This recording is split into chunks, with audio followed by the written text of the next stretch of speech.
Well, hello everybody. Happy summer. I'm Jim Harrold, your professor for this course, PA 8566. I looked at the class list. I saw a lot of familiar names on the class list, so I'm assuming a lot of you also know each other, which is great. But welcome to our short 13 weeks together. So really, it is summer. 13 weeks flies by fairly rapidly, as a matter of fact. So you're viewing this lecture, which I post on my YouTube site and then give you the link for that. My intention is that each and every week there will be a lecture. I typically try to have the lecture for the following week posted by Friday morning at 6 a.m. So really, actually, I try to have everything posted by that same time. So this Friday is no exception. The term starts on the 12th of May, and so I'm sorry, that's not right. It's not the 12th of May, is it? It's the term starts on the 14th of May, and so the lecture will be posted the morning of the 11th of May. So that's week one, and then week two will be posted by the 18th of May, and so on. So this is going to be hopefully a relatively short lecture. I use my lectures to supplement but not replace the reading material. So keep that in mind. So let me just dive right into this. Okay, so what's this? Admittedly, I told you this is going to be a short lecture, but I'm going to spend 5 minutes preaching to you about something that's kind of unrelated, but it is related to your pursuit of a Master of Public Administration degree or a certificate or urban studies degree or any number of degrees in the School of Public Administration. And that is this. Everybody in here is a person, a unique, discrete person. Everybody in this course, I shouldn't say everybody, but most of you really are already working in the public or nonprofit sector, or you have ambitions to do so. But what's the big deal about that? Actually, nothing is the big deal about that, but everything is the big deal about that. For one thing, you choose to be in the public sector or the nonprofit sector for a reason. Presumably, a lot of you, it's because you say you want to be involved in helping people. And I think that's a great motivation. But the other part is you might just enjoy the work. And that relates back to you as a person. You're an individual, and you have your life as well. Most of us pursue work for a lot of motivations. You know, because we enjoy the work, or because it pays well, or just because sometimes we just fell into it. But at the same time, we're unique people with our own lives, our own interests, and we actually don't all look the same as each other. And that's the most important takeaway from this. Now I almost didn't do this. It's actually kind of presumptuous. I threw in some pictures of myself because I was thinking about this idea of, you know, why do people enter the public sector? And I've actually worked in the public sector my entire adult life, and I'm a little bit more of a seasoned adult by this time. My entire first career was in the U.S. military. That's me up there in front of one of the palaces of Saddam Hussein in Baghdad, Iraq, with a couple of guys that worked for me. So it would be a lie actually for me to deny that my time in the military hasn't influenced me. It's influenced me greatly. It's a huge part of the fabric of who I am. But I realized after several years, many years of working in the military, that a lot of what I did was public administration. And that is actually what drove me to seek a PhD in public administration after I retired from the military. And so there's Dr. Ebden and Dr. Bartle actually hooding me there at my graduation. And that's a huge part of my life. And so is that little girl there who's my granddaughter. Isn't she adorable? But the point is, I, like you, am an individual as well. I have things that I'm interested in that have to do with me working in the public sector, and things that really don't have that much to do with working in the public sector. But so what? Okay, well, here's the so what. I think, and this is the part where I preach a little bit. To hear some people talk, bureaucrats like us, we are the root of all evil. And I quote some elected officials there. A couple of them, you probably know their names. Senator Ben Sasse, you should know his name. Senator Ted Cruz at the bottom, you probably know his name. In the middle, you might not know this man, Representative Eugene McCarthy. He actually ran for president in 1968. The difference between all three of these people really is they kind of fall in different places on the political spectrum. Eugene McCarthy was a very far left liberal, especially for the 1960s and 1970s.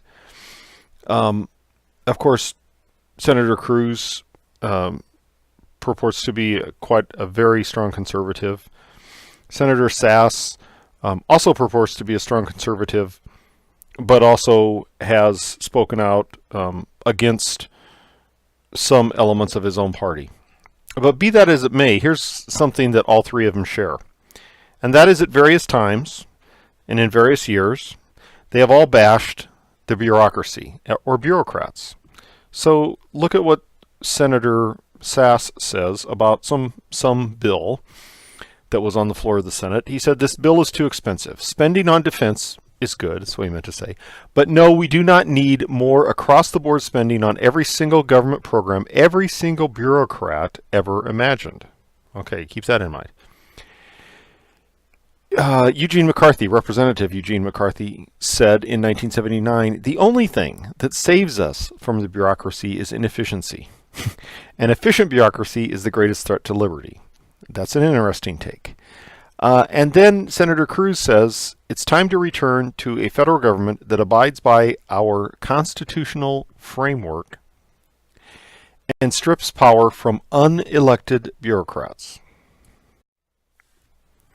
So what's the theme here? Okay, there is a couple of themes. One is that bureaucrats are inefficient.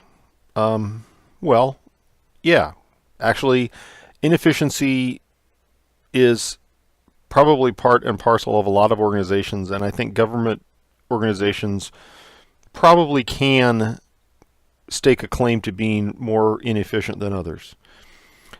Bureaucrats waste money and really like wasting money. That's an important sort of assertion that's out there, that they really like wasting money. Bureaucrats, for example, like academic studies that reach obvious conclusions. Bureaucrats, not senators or members of Congress, are the people who dream up various government programs. So that's what Senator Sasse was talking about.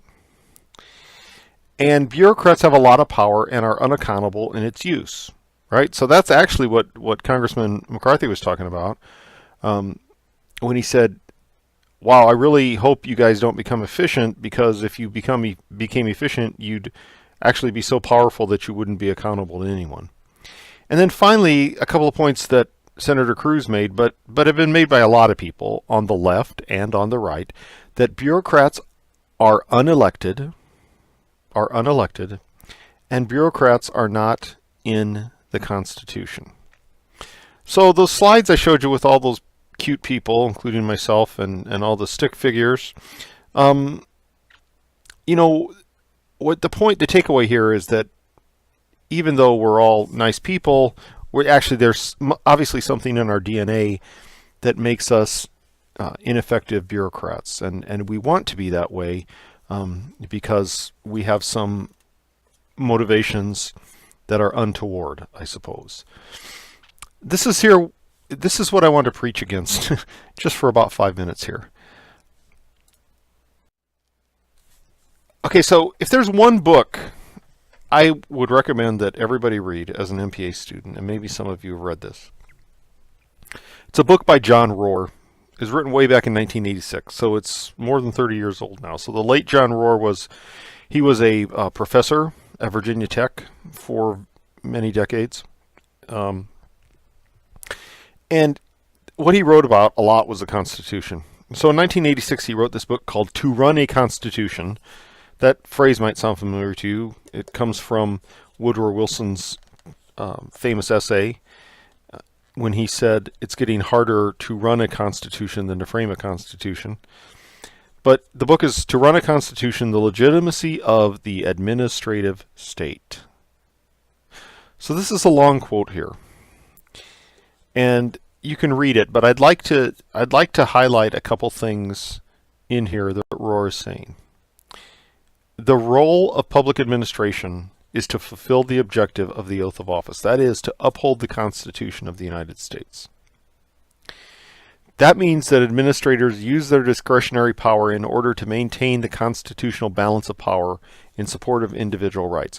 That is actually theoretically, what anyone who is in government, whether they are elected or appointed, whether they are appointed by the president and confirmed by the Senate as in a justice, that's what we're all supposed to be doing. We're supposed to be maintaining the constitutional balance of power in support of individual rights.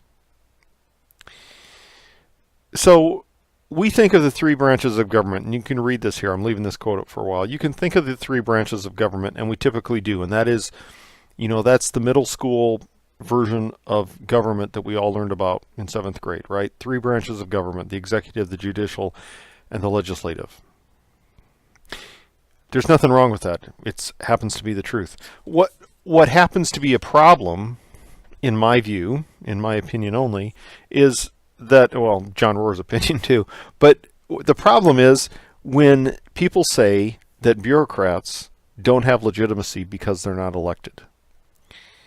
Being elected is not the only way to work in government. Being elected is not the only way to represent the population. As a matter of fact, as public administrators, we also represent the people of the United States. Or, if we work at the city level, we represent the people of the city. We're not elected, but that doesn't make us illegitimate, I should say. It doesn't make us illegitimate. So what Rohr says in this book is that our legitimacy is based in the Constitution. If you took 80-50 from me, you read a couple articles by John Rohr, and that's why I have you read them. Because I think that we live in a time right now that I believe is very dangerous, and this is my bottom line. Rohr wrote this book in 1986 when bashing bureaucrats was a very popular sport. Well, I don't think it ever quit being a popular sport, but it's become more popular now, I think, than in 86 when John Rohr wrote this book. We live in a time where we can routinely see elected officials question the legitimacy of government institutions. I happen to think that's dangerous, not just because I happen to be a person who worked for a large bureaucracy, but because the institutions in our government actually exist to support the Constitution, not to denigrate the Constitution. And so when we say that institutions are illegitimate, and if the people believe that, then that leaves us in a quandary, because when those institutions then are used to try to enforce the law and enforce the Constitution, then what credibility do the people ascribe to those institutions? So let me go back to the stick figure people that I showed you earlier. Here's my point. My point is all of us serve in a legitimate way, and I think you shouldn't forget that. I think that serving in the public sector or the nonprofit sector are very honorable professions, and I actually commend you all for doing that currently or for wanting to do that. So that's my little sermon for the day. I just wanted to give a little sermon because I felt discouraged about a couple. Okay, here's the purpose of the course. 8566, Intergovernmental Management. So I list 7 purposes there. And we're going to do all these, I'm going to actuate these through our 4 units that we're going to have. So number one thing, we're going to talk about historical background of intergovernmental relations. We're going to understand how federalism works and how it's evolved. We're going to understand something called fiscal federalism and how this has changed things. We're going to understand some of the issues confronting public managers. We're going to allow you, the students, to specialize in one aspect of intergovernmental management or intergovernmental relations. I'm going to do that towards the end of the course. And then I'm going to allow you to explore one problem of interest, and that's going to be your final essay. And then finally, number 7, I'm going to get student feedback from you for making further improvement to this course. So this course isn't offered very often, as you might know. The last time this course was taught, I taught it. It was 2 years ago, summer of 2016. So I always do appreciate the feedback that I get. Okay, so why do we care about intergovernmental relations and intergovernmental management? It's because, this is from a book by Meek and Thurmeyer, because the field of intergovernmental relations, IGR, has evolved quite rapidly. And they wrote this in 2012. They said it's evolved rapidly in the last decade, and it continues to evolve, right? We will continue to be shaped by the idea that governments must have relationships with each other. When I say governments, I mean governments in the plural. So the national government, state government, governments, local governments, and local governments are many and varied. In fact, you've heard this number before, but there are something like 80,000 entities in the United States that can legitimately call themselves governments. And one of the main reasons is those entities, most of them have some kind of tax levying authority. So if you live in the city of Omaha, if you own a house, you should look at your property tax bill sometime, or statement when it comes at the beginning of the year from the county. And you'll see various entities on there that are charging you property tax. They're getting some cut of your property tax. They're all governments. You might not even know who some of those entities are, and that's very typical to look at your property tax statement and not understand who those entities are, but they're all governments. But the point of that is that all these governments must manage programs with and through each other, and they must relate to each other in various ways. And this is why we should care about this subject. Okay, so here is the course overview, where this course is going. Please do read the syllabus. You see that little parentheses up there. Please do read the syllabus. The first 2/3 of the course we're going to convene as a large group. So this is a full course. You know, there's 20 students, and Dr. Van Gelder told me there was a wait list. So 20 students. We're going to keep 20 students. I may actually break up some of the discussions into smaller groups. I'm not going to do that for this first week, but I'm considering doing it for subsequent weeks.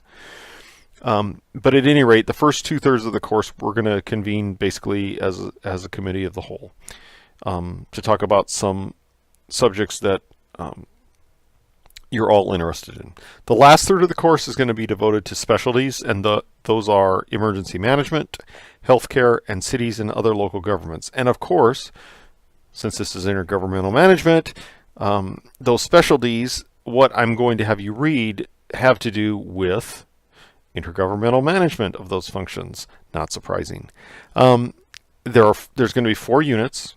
So in general, each unit's going to feature some discussions for 2 or 3 weeks, or usually 2 weeks, with a wrap-up journal at the end. So there's discussion boards, and then there's journal postings. So the journals are just between you and me.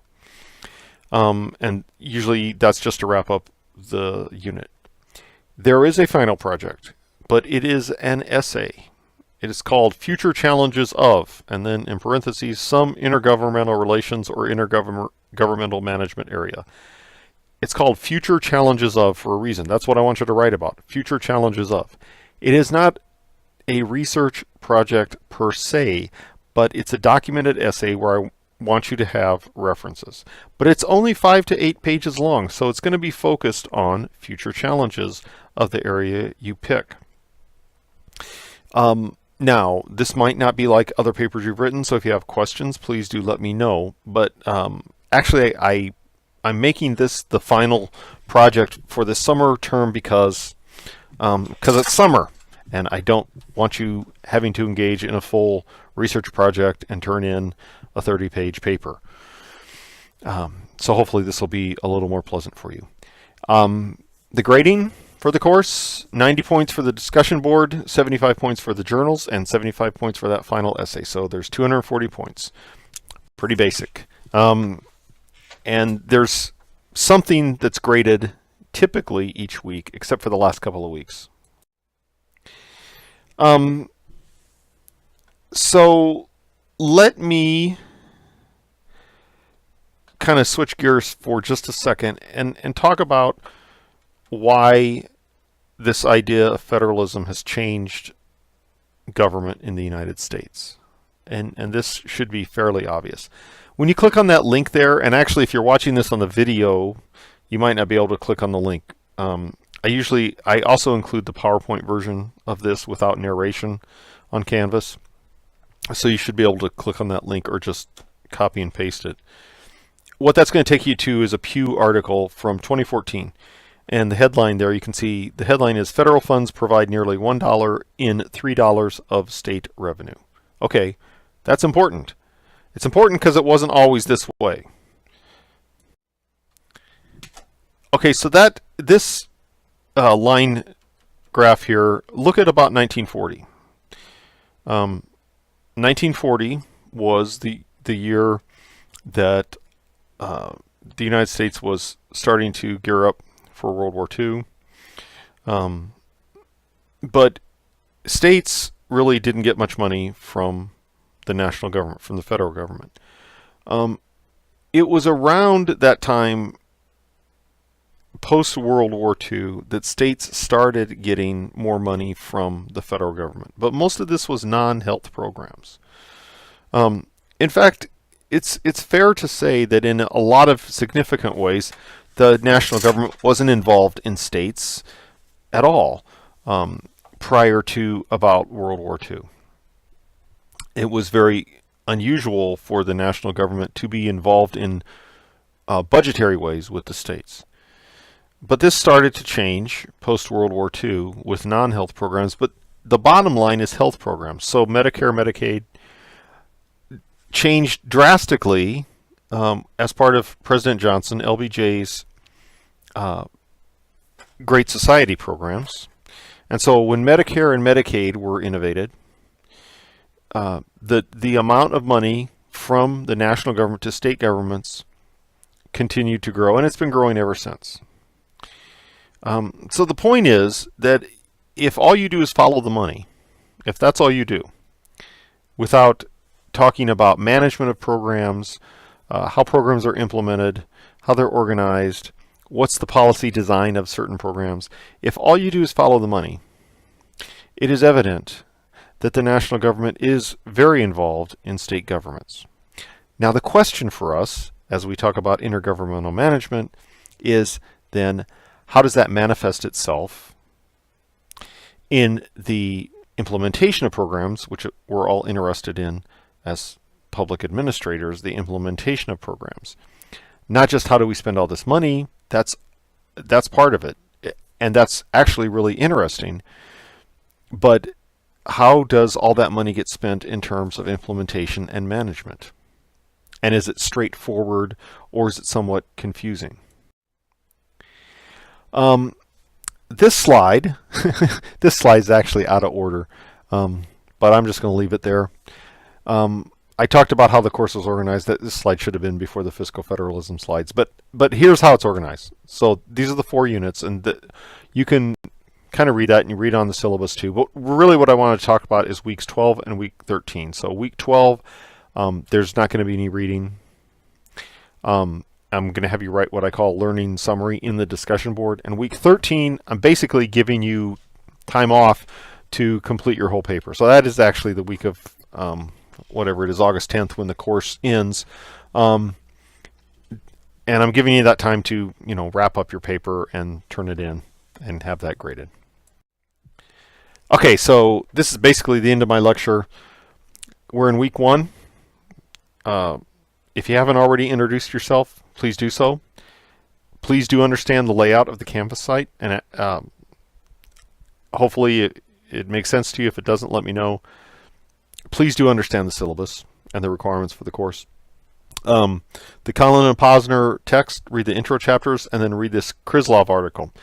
And then participate in the week 1 discussion, which is distinct from the introduce yourself discussion. So there's actually 2 discussions this week. One is introduce yourself. One is a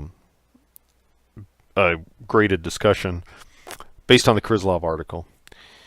And contact me by email or phone. My cell phone number is the best way to reach me. You can actually call me. It's 402-708-4248. Feel free to call me. And I look forward to seeing what you all have to say in discussions. This week, the reading, except for the Kryslov article, it's not that strenuous.